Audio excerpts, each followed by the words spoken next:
Which brand first springs to mind when you consider personalizing or embellishing your vehicle? Unsurprisingly, considering its popularity and durability on the History Channel, it would be the reality TV program Counting Cars. Additionally, it made its host, Danny Koker, you may remember him as the Count, famous. Koker is a renowned person in the industry because of his ability to use his years of knowledge and innovative ideas to change cars to a whole new level. But with the show's 2021 finale, a lot of speculations concerning Koker's several misfortunes began to circulate among the automotive sector. So, let's examine whether these shocking new revelations regarding Danny Koker are accurate or fictional. Prior to becoming a reality TV personality, musician, producer, celebrity mechanic, and owner of Count's Kustoms, Koker was born on January 5, 1964, in Cleveland, Ohio, as one of the newest newborns. Called Koker II, Daniel Nicholas. With a father who worked at the Ford Motor Company and a large circle of friends and family, young Koker grew up surrounded by vintage cars and other vehicles. As one might anticipate when kids are enthralled with toys, Koker was interested in learning how these life-sized toys operated. After observing his son's growing passion for automobiles, his father made the decision to present him with a cruiser. That's where it started. Koker started to work on customizing and restoring cars. Although it was obvious that cars were his main focus, Koker shared his father's love of music. His father experimented with music and played keyboard and baritone vocals for the Cathedral Quartet, a popular Southern gospel ensemble. Even the Oak Ridge Boys, C.L. Franklin, Mahalia Jackson, and the Foggy River Boys were among the groups he performed with. He led the Koker family band, the Koker Family Singers, which consisted of Koker, his mother, and his siblings, in addition to his solo musical endeavors.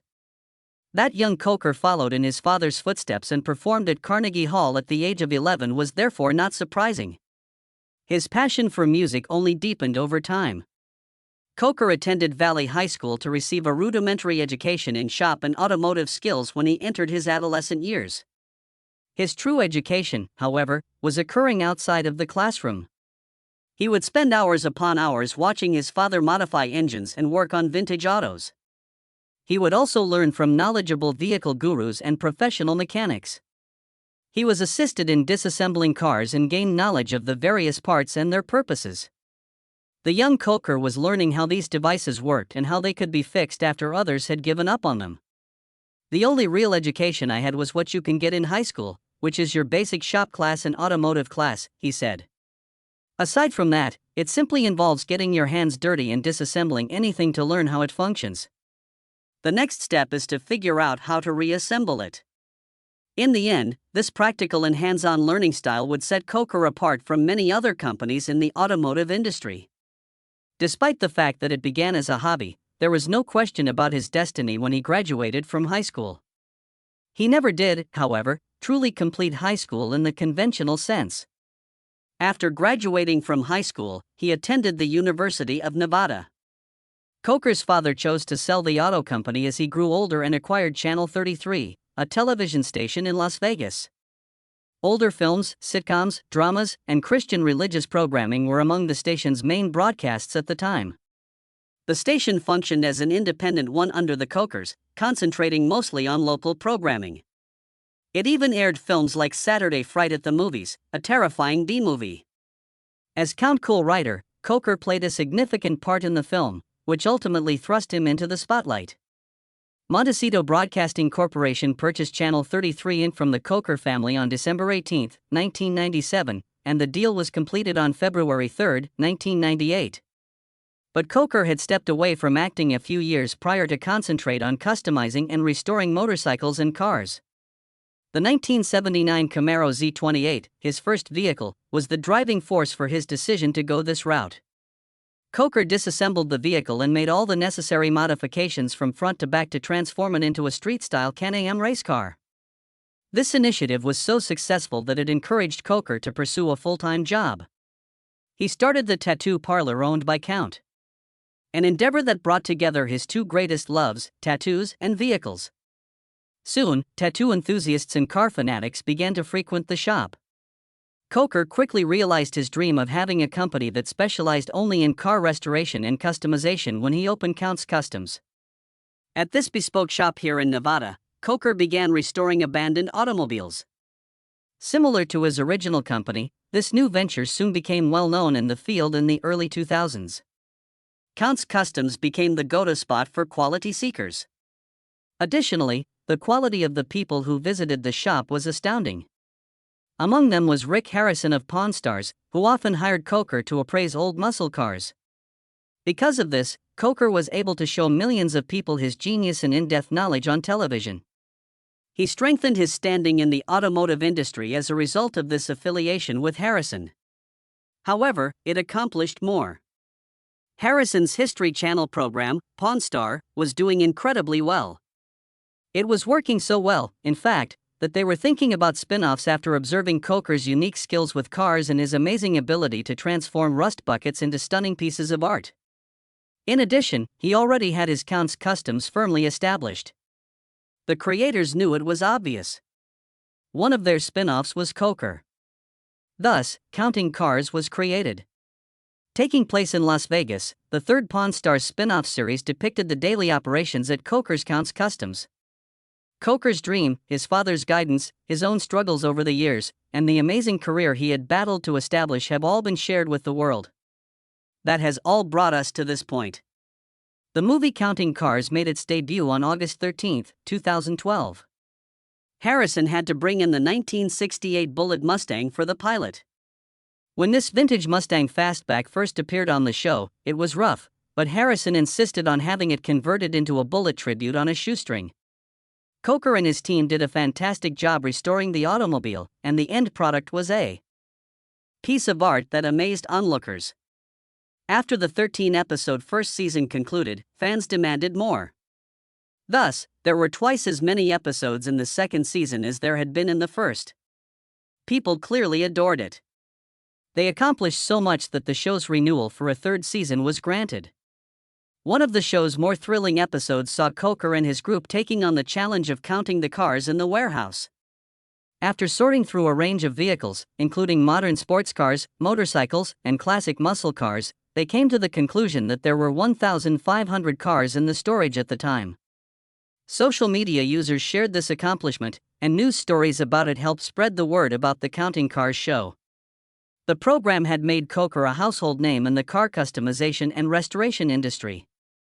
It was therefore not shocking when, a few years after the show's premiere, he was appointed producer. Before Counting Cars, he had already established a solid local reputation in Las Vegas. Currently across the nation. He was the bearded tattoo artist with the vehicle glow-up bandana. When people had questions about customizing cars and motorbikes, they went to him since he was the foremost expert on custom cars. Hollywood celebrities such as Judas Priest, George Lynch, Tommy Lee, Dee Snider, and Alice Cooper were among them. To just a few, these well-known companies demanded the best, and Koker was even involved when Ozzy Osbourne requested a really challenging custom helicopter to create. He arrived at Koker. Because of this relationship with the major stars, Koker received invitations to parties, car shows, and even more TV appearances. With visitors and car aficionados coming from all around, Kustoms rose to prominence as one of the city's most visited destinations. To be honest, Koker's financial situation changed significantly as a result, and his entrepreneurial spirit returned. His most famous endeavor was the renovation of Rock Bar and Grill by Count. He established the distinctive Las Vegas venue Count's Vamped, which is well known for its distinctive blend of rock music atmosphere, motorcycle culture, and gothic aesthetics. Koker had a lot of issues in spite of his wealth and celebrity. A straightforward legal matter altered the course of events and revealed a sinister secret he had been keeping for years. Considering the nature of his firm, Koker was expected to face legal issues from time to time.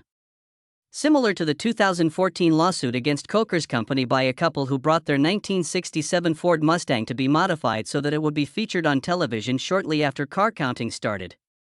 The couple requested a refund after learning that no work had started on the car and that it was not even the model they had in mind, according to the $50,000 lawsuit. Soon after, a settlement was reached. Evidently, it wasn't so terrible that Koker needed to be arrested or given a jail sentence. But 3 years later, he was confronted with yet another legal issue when a former Kustoms employee was sued for $75,000 for allegedly accepting payments from Koker's business in exchange for illicit drugs. The drugs were found to be Koker's, and he was given a 30-day jail sentence after an investigation. The news of the arrest stunned many. And the business was taken aback when Koker's concealed struggle with drug addiction was revealed. Fans were shocked by that. Koker was essentially a role model because of his image as a cool guy who appreciated cars. These circumstances were bound to have a negative impact on his business and career. Anxiety surrounded Counting Cars' future, and after serving time in prison, Count's traditions came under scrutiny. Using the same amount of perseverance and commitment he had demonstrated in his business and reality TV careers, Koker made the decision to stick with his recovery. Since then, he has not been arrested despite more recent legal issues, and his candor about his struggles and dedication to his recovery have allowed him to regain the respect of his clients and supporters. Koker was as dedicated to his music. Count's Vamp, his club, was crucial to the survival of his music. The club became well-liked by locals and visitors alike since Koker's passion for rock music and retro design helped him create a unique and friendly ambience.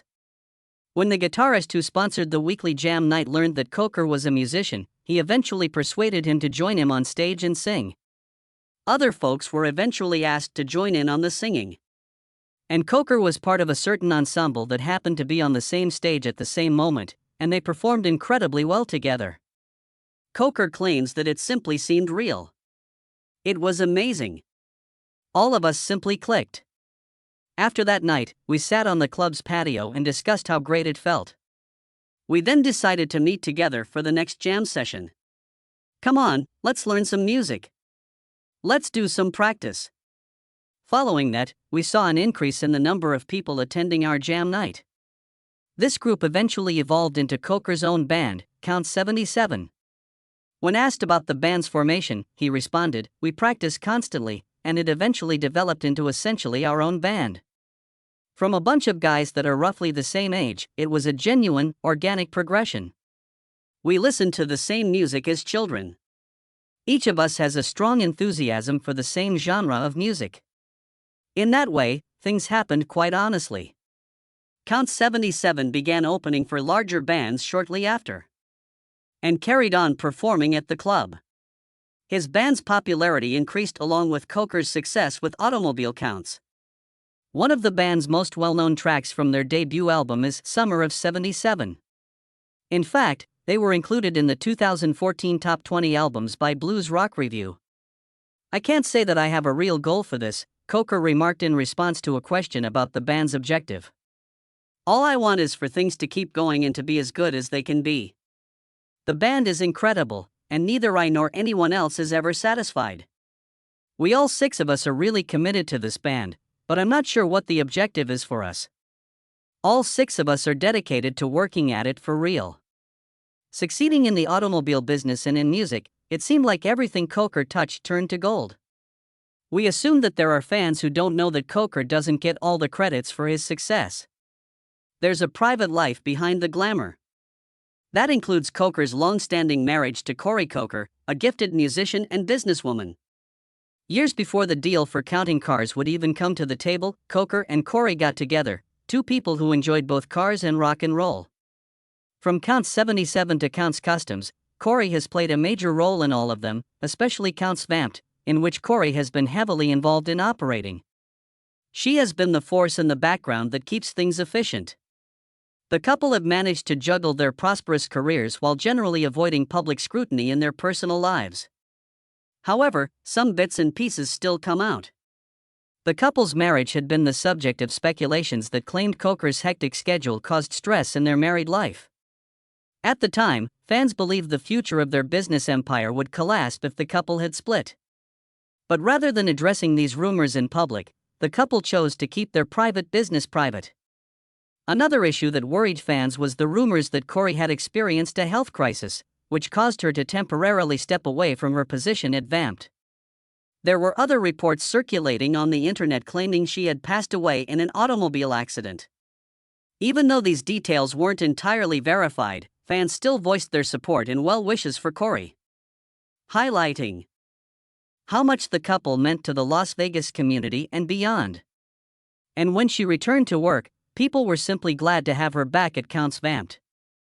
One thing is certain: despite the rumors, the couple's relationship remains as strong as ever.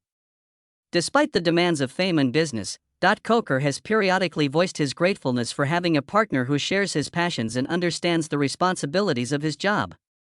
After 10 seasons and 184 episodes, the curtain was drawn over Counting Cars in 2021. Despite this being the end of the show, it was still applauded for being one of the History Channel's most successful shows. In fact, fans kept hoping for news of a season renewal, but none was forthcoming. Since Koker still owns Kustoms, he decided to keep a door open for as many fans who wanted to get a feel of the show. According to the official Kustoms website, free tours of the shop are available on a daily basis, showcasing some of the most memorable builds from the show's history. In fact, they built a museum there too, so that fans could get full satisfaction. Truth be told, Counting Cars did change the face of reality television, especially in the automotive restaurant category. This effect can be seen in the newly established standards for reality TV programming. For example, the way Counting Cars blended the technical aspects of car restoration with the individual tales of the team members was something that had not been done that well before. It's no wonder it lasted so long.